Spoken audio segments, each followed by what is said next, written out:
আসসালামু আলাইকুম, আপনারা সবাই কেমন আছেন? দেখেন এখানে আমি গরুর চামড়াগুলো ভালো করে ধুয়ে নিয়েছি।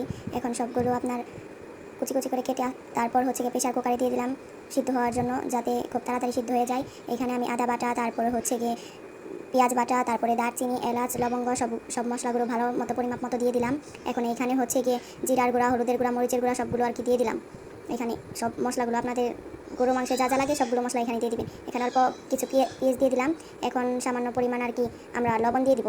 যতটুকু পরিমাণ লাগে ততটুকু পরিমাণ আমরা স্বাদ মতো লবণ দিয়ে দিব। এখানে লবণ দিয়ে দিলাম সামান্য একটুখানি, 2-3 চামচের মতো আপনার রান্না করা সয়াবিন তেলগুলো দিয়ে দিলাম। এখন ভালো মতো সুন্দর করে মাখিয়ে নিব। যত বেশি মাখাবেন তত এটার মজা লাগবে। অনেক ভালো করে মাখিয়ে নিলাম। তারপর আপনার সবগুলো ভালো করে মাখানোর পরে আমি সিদ্ধ হওয়ার জন্য অল্প করে কিছু পানি অ্যাড করব, যাতে তাড়াতাড়ি সিদ্ধ হয়ে যায়। এখন আমি একটা বাটির মধ্যে পানি নিয়ে ঢেলে দিলাম পরিমাণ মতো। 1 কেজি চামড়ার মধ্যে আমি আপনার 1/2 কেজি পরিমাণ পানি দিয়েছি।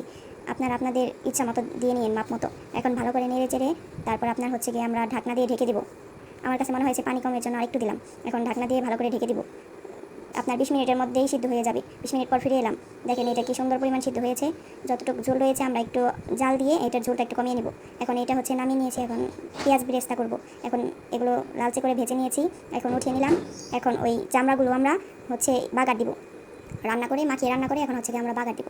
এখন এখানে আমি 2টা শুকনো মরিচ দিয়ে দিলাম। প্রথমটা ভুলে পড়ে গেছে লাঠি, মানে বটা সহ। এখন এগুলা একটু কালো কালো করে হালকা করে একটু ভেজে নেব। তারপর আপনার ভেজে নেওয়ার পর আমরা এখানে কিছু পরিমাণ এখন এখানে একটুখানি যে আমার জিরাগুলো দিয়ে দিলাম। এখন এখানে পেঁয়াজ দিয়ে দিলাম। তারপর আপনার একটু লাল লাল করে ভেজে নেব আমরা। পেঁয়াজগুলো ভাজা হয়ে গেলে আমরা কয়েকটা আস্ত রসুন এবং আপনার কুচি করা যে রসুনগুলো ওগুলা এখন দিয়ে দিব আর কি। এখন এখানে আপনার সেই রসুনগুলো দিয়ে দিলাম। এখন ছোটো কুচি করা রসুনগুলো দিয়ে দিলাম। এখন এইগুলো নেড়ে চেড়ে আস্তে আস্তে ভেজে নেব। আপনারা কেউ মনে করেন না যে গরুর চামড়া খাওয়া হারাম। এটা হারাম না, এটা হালালি। আর আমরা সবাই যেহেতু ভুঁড়ি অনেকেই অনেক ময়লা আবর্জনা পরিষ্কার করে খেয়ে থাকি, তার অনুপাতে এটা অনেক পরিষ্কার একটা জিনিস।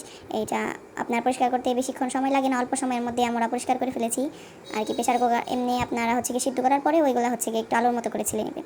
এখন আমাদের এখানে দেখেন বাগার হয়ে গেছে। এখন সেই প্রেসার কুকারে রান্না করা সেটা এখন আমরা চুলার মধ্যে দিয়ে দিব। দেখেন এটা ঝোলটা কি পরিমাণ ঘনত্ব হয়ে গেছে, অনেক আঠালো হয়ে গেছে। আপনারা যারা পা খান তারা বুঝতে পারবেন। পা জাল দিলে পরে আপনার যেরকম ঝোল আঠালো হয় ঠিক সেরকমই। দেখেন অনেক সুন্দর একটা স্মেল বের হয়েছে। এখন আমি বাটিতে ঢেলে নিলাম। বাটিটা আমার ছোটো হয়ে গেছে, এর জন্য সাইডে পড়ে গেছে। দেখেন আস্তে আস্তে কি লবণীয় লাগছে। এখন ওপর দিয়ে আমি সেই পেঁয়াজ বেরেস্তা করে রেখেছিলাম সেগুলো একটু ডেকোরেশনের জন্য দিয়ে দিলাম। আপনাদের কাছে ফাইনাল লুকটা কেমন হয়েছে অবশ্যই বলে যাবেন কমেন্ট।